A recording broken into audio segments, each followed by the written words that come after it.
got a fucking car to drive. And you talking shit about me? Shut the up. Y'all don't even got a fucking house to wash your ass. And then you talking shit about me? Shut the up. Even like when my children, love my children. All four of my children are adults. And I told them, listen, no more handouts. No more handouts. Floyd Mayweather's daughter has addressed the backlash surrounding reports that her father is no longer financially supporting her. She pushed back against the criticism, saying there is nothing shameful about receiving financial help from your parents. At the same time, she claimed that Floyd has stopped providing that support because, according to her, he is facing serious financial problems. What you want to? I want the same thing for my son. I don't want him to ever have to work. Why does that bother so much? And why is that always being thrown in my face like that's such a bad thing? During a recent podcast conversation, Floyd Mayweather Jr. opened up about his approach to supporting his children financially. He explained that he no longer wants to simply give them money every time they ask for it. Instead, Mayweather said he wants his children to develop financial independence and learn how to create their own success rather than relying entirely on the wealth he accumulated throughout his boxing career. They go shopping, they put gas in their car, they party, they come back, I need money, I give them money, I buy them houses, I buy them cars. Told them, listen, from here on out, if you guys go to school or you work in one of my businesses, then you can branch off, get your own business, and I'll put the money up to help you start a business, but I need you guys to take what I've already started and triple and double that, and then I need my grandchildren to come behind you guys. Yaya Mayweather has recently attracted attention after revealing that she is interested in experiencing a traditional 9-to-5 job, reportedly following changes to the financial support she receives from her father. Her remarks sparked plenty of discussion online, with some critics questioning how someone who grew up with significant financial privilege might adapt to the routine, expectations, and responsibilities of a conventional workplace. About Yaya Mayweather, right? So Yaya Mayweather is the daughter of Floyd Mayweather. Right. Obviously, Floyd Mayweather, a world-time iconic boxer, made $1 billion in his lifetime. Money Team. I seen her, and I was kind of torn. At first, everybody was like going at her, oh my God, y'all going broke. But I'm like, never. You know, I wasn't really mad at what she was saying. So basically, she was saying, lately, I've been bored, so bored, I was thinking about getting a job just for the fun of it. Just for the fun. Now, for full context, she's been rich her whole life. Oh, like, yeah, she's a Nepo baby. She's a Nepo. She is the example of what it looks like to just only know lavish, only know luxury, only know the finest of the finest. And then her dad is Floyd, so all he do is like, he got floss, he got 100 cars, he got all of this. They fly in private jets. Right. So her whole life is luxury, and she probably has never had to struggle or had any type of adversity. She don't know, and she can't relate to anybody. This is probably why she can't create no products or services to monetize her startup. Right. The debate has also turned toward Yaya's understanding of money and financial responsibility. Critics argue that growing up surrounded by enormous wealth does not automatically teach someone how to manage it properly. Budgeting, saving, and investing still require knowledge and discipline, and without those skills, even a large fortune can disappear quickly. Some have broadened the discussion to wealthy families in general, suggesting that second-generation heirs can struggle to preserve inherited wealth, partly because they may receive limited financial education or grow up expecting constant access to money. These little girls don't know how to do nothing. And she's sitting online saying, I'm bored. And y'all can say, well, her daddy rich, but like, well, what if something happens to her father? Oh, we got trust funds. Okay, cool. He may have trust funds. But does she know how to budget money? Does she know how to make money?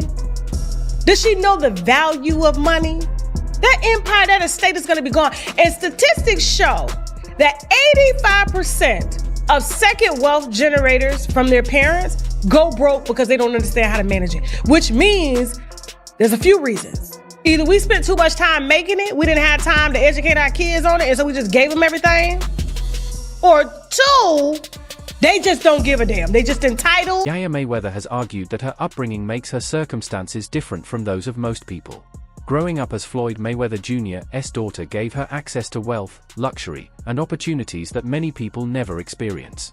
Because of this, she has pushed back against being judged by the same financial expectations applied to people who come from very different backgrounds. Stop.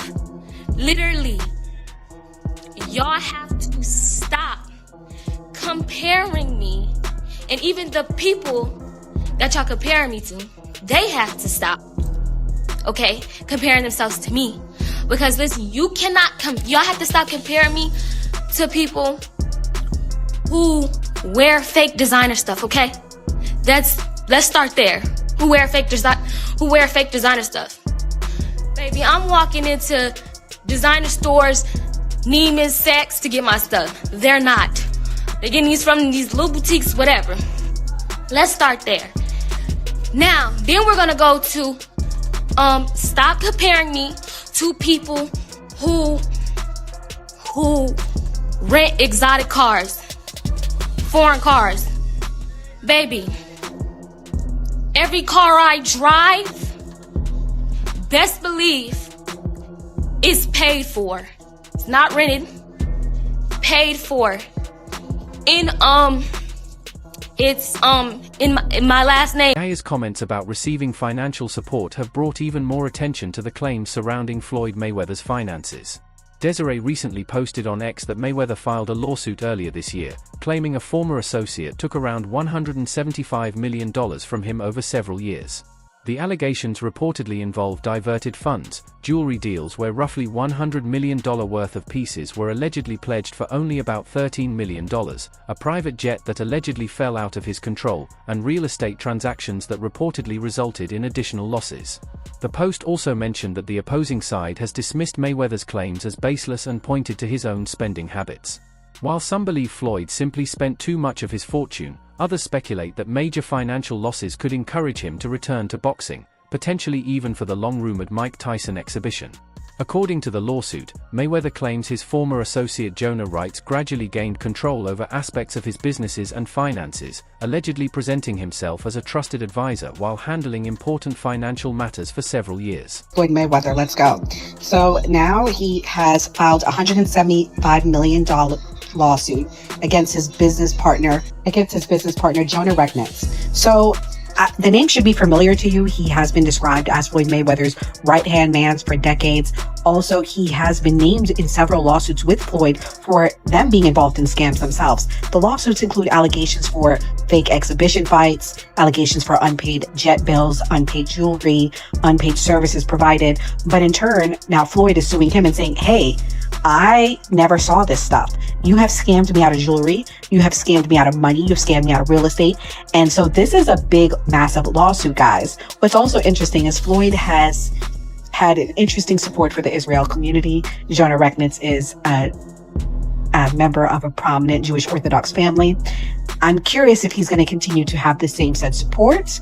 I'm also curious to say if he's going to prevail in the other lawsuits. Is this a way for him to get... Dana White has also commented on reports surrounding Floyd Mayweather Jr.'s financial and legal troubles, indicating that he sympathizes with the boxing icon and might even be open to helping him.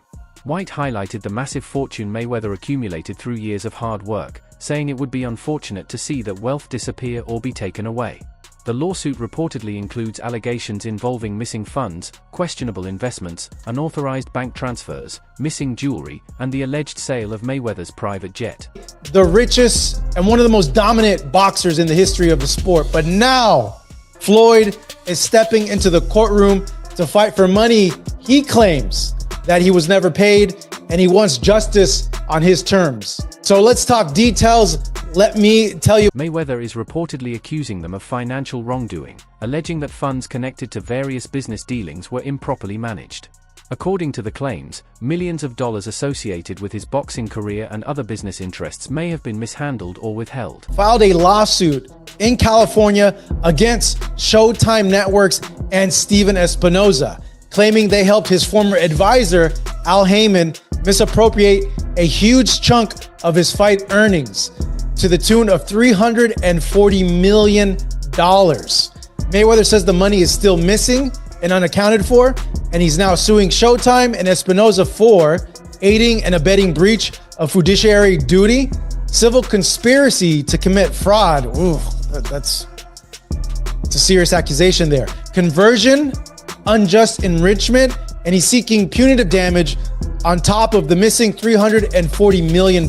So why is Floyd suing him, and what is he claiming? Well, Floyd argues that during his legendary career, where he generated $1 billion in revenue plus and pay-per-view money, a significant portion of the funds that he made through those events through his fight. The president also responded to the allegations. I can't say too much about it. The lawyers have asked me not to, but obviously Floyd is looking for $340 million, which he, I think, supposedly discovered 10 years later is missing.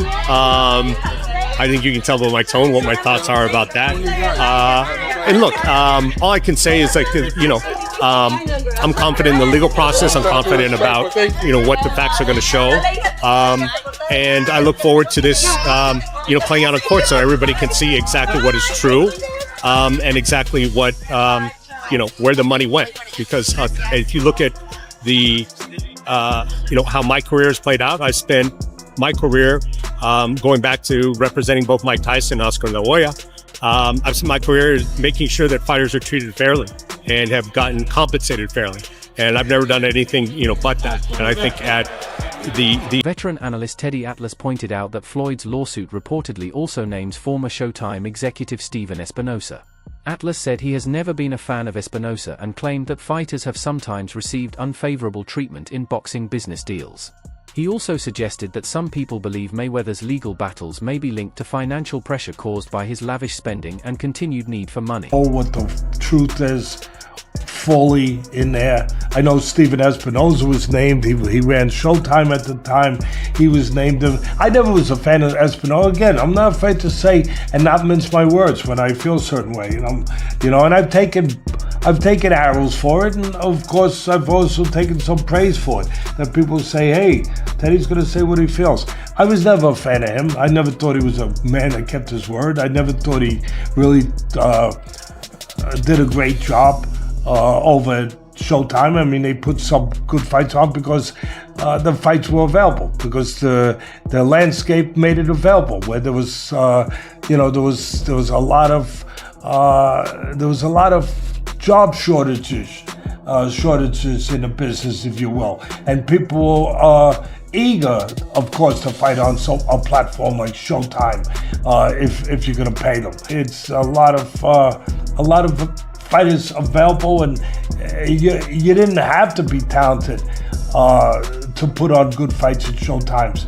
Like I said, there weren't a lot of places to go. There was a lot of unemployment. Floyd Mayweather is an example of the stupidity of living for the culture and trying to be relatable and trying to be this incredible icon or example of, look how much money I've made. He's blown it all, and now at 49 years old, he's got to go back into the boxing ring and continue to fight because he's in a lot of debt. And this is what I was trying to make the point to Cam Newton about. This whole Floyd Mayweather Jr. built an enormous fortune throughout his boxing career, but growing questions about his finances have kept his spending habits under scrutiny. His luxury cars, jewelry, private jets, expensive properties, and other extravagant purchases have become a major part of his public image. Critics argue that sustaining such an expensive lifestyle can place significant pressure on anyone's finances, no matter how much they have earned.